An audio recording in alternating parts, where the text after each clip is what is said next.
Internet peut être un endroit instable. Une minute les gens vous adulent, celle d'après vous êtes mort à leurs yeux. Aujourd'hui nous allons vous raconter les histoires de vidéos postées par ou sur des youtubeurs et qui semblent avoir irréversiblement endommagé leur notoriété. Voici les 10 youtubeurs dont la carrière a été détruite par une seule vidéo. N'hésitez pas à liker la vidéo si elle vous plaît et si vous êtes nouveau sur la chaîne, n'oubliez pas de vous abonner et d'activer la notification pour ne rater aucune de nos prochaines vidéos. On commence.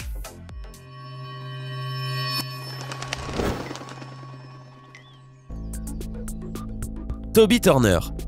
Avec des millions d'abonnés répartis sur plusieurs chaînes, Toby Turner était un youtubeur très populaire. Mais le 8 avril 2016, l'image du jeune homme a été sérieusement écorchée par un post publié par une ex-petite amie où elle l'accusait d'abus et de viol. Et ce n'est pas tout. D'autres anciennes partenaires de Toby se sont révélées et ont décidé de parler publiquement pour raconter les tricheries, mensonges et manipulations qu'elles avaient subies. Cependant, les allégations d'abus et de viol restent le principal point de départ de sa chute. Malgré une vidéo publiée par Toby où il nie fermement toutes ces accusations sans toutefois jamais entrer dans les détails, son mea culpa ne l'a pas aidé à reconquérir ses fans, ni à sauver ses chaînes qui ont toutes pâti de ce scandale. Les Fine Brothers. Benny et Raffi Fine sont les créateurs de « Les enfants réagissent, les adultes réagissent, les anciens réagissent », dont vous connaissez tous les mises en scène. Et oui, je suis sûr que vous les avez déjà vus.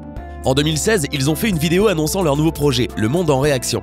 L'idée était de faire de leur style de vidéo des marques dont ils auraient ensuite pu vendre les concepts.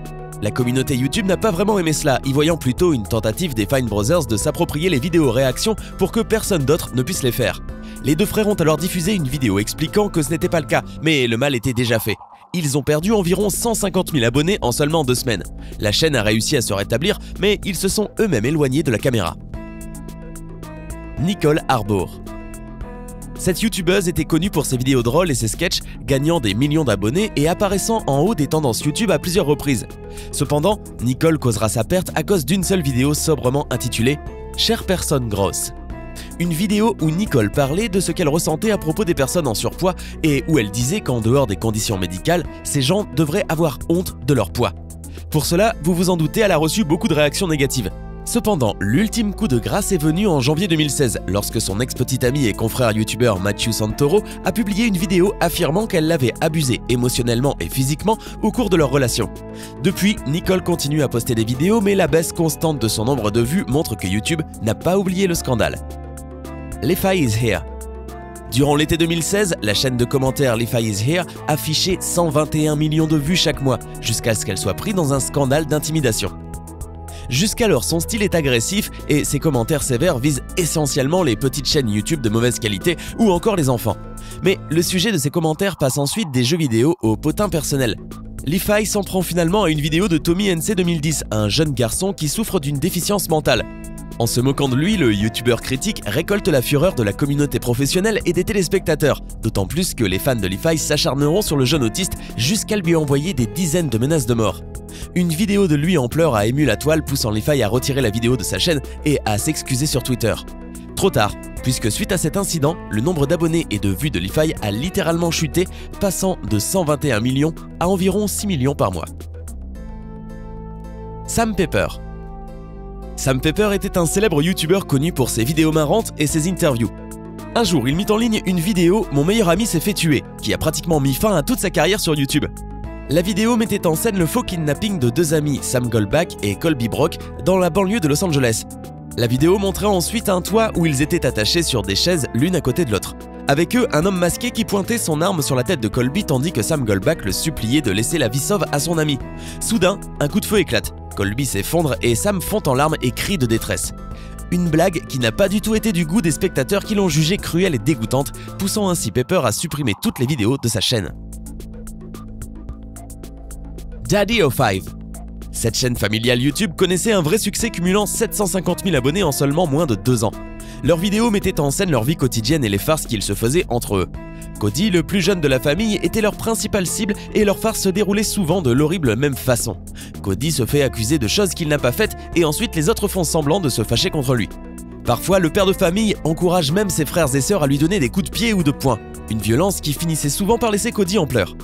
Le début de la fin de cette chaîne YouTube est arrivé grâce au youtubeur Philippe DeFranco qui a parlé des comportements de cette famille dans son show. YouTube a supprimé les publicités de la chaîne et lorsque la pression a été trop forte, la famille a fini par mettre en mode privé toutes les vidéos de sa chaîne. Là, c'était vraiment la fin. Tana Mongeau. Tana Mongeau est plutôt une grosse pointure sur YouTube avec près de 2,5 millions d'abonnés et un succès construit grâce à ses vidéos où elle raconte ses storytime. Cependant, au fil du temps, la youtubeuse a été régulièrement accusée d'exagérer le contenu de ses storytime et cela a fini par provoquer un conflit avec son camarade youtubeur iDubbbz. Ce dernier lui reprochait d'avoir utilisé le mot nègre après qu'elle l'ait accusé d'avoir utilisé des mots offensants. Pour se justifier, Tana a prétendu ignorer que c'était un mot raciste et a déclaré qu'elle l'avait juste entendu dans des chansons de rap. Après ce conflit, le nom de Tana a été assez terni au sein de la communauté YouTube. Mais malgré tout, elle a toujours gardé son public le plus fidèle. T-Martin. Ce youtubeur regroupant des millions d'abonnés a gagné en notoriété grâce à ses vidéos Counter-Strike. En 2016, il a mis en ligne une vidéo promouvant CSGO Lotto, un site de jeu pour les enfants où il parie de l'argent réel dans l'espoir de gagner des articles de jeu. Un scandale a éclaté quand il s'est avéré que c'était en fait T-Martin lui-même qui avait fondé le site CSGO Lotto. Comme il ne l'avait pas dit d'emblée et qu'en plus il avait essayé de mentir et de couvrir ses traces avant que la vérité n'éclate, cela a été considéré par sa communauté comme extrêmement contraire à l'éthique. Sa chaîne est toujours active mais n'affiche plus qu'une fraction de vues auxquelles le youtubeur était habitué. Bolt Guy. Son vrai nom est Matt Hoss et il avait l'habitude de poster des vidéos de sketch.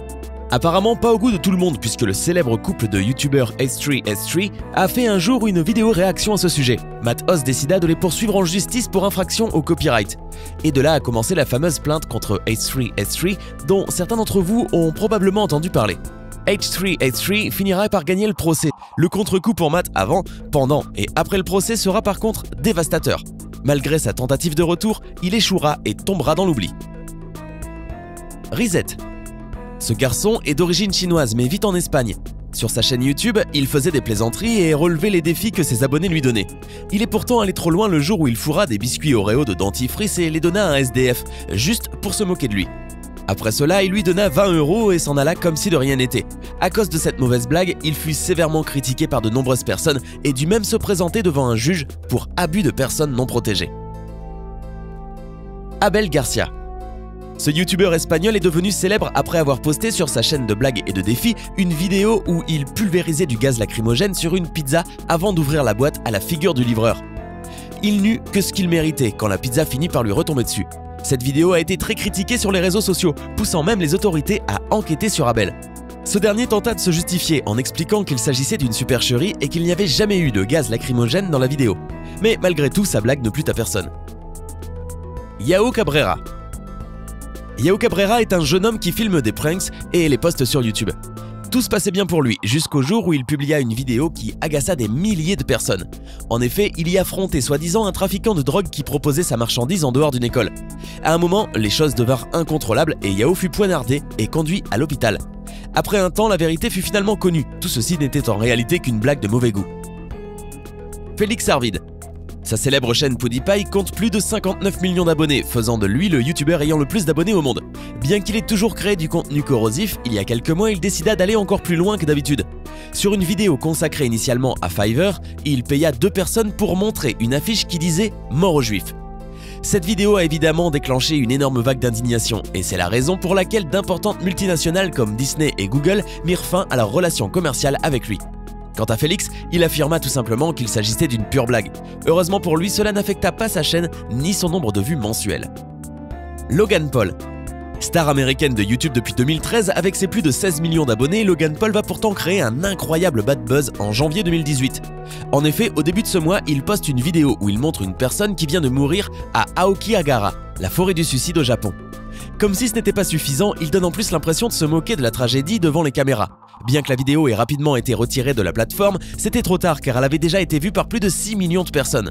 Logan a présenté plusieurs excuses officielles par écrit et en vidéo à ses fans, mais surtout à la famille de la personne suicidée. Certains pensent cependant que la vidéo était fausse et qu'il avait tout préparé pour faire un maximum de vues. Malgré tout, il est quand même recherché par la police japonaise pour témoigner. Quel est le scandale qui vous a le plus interpellé? Connaissiez-vous tous ces youtubeurs? Faites-moi part de vos avis en commentaire.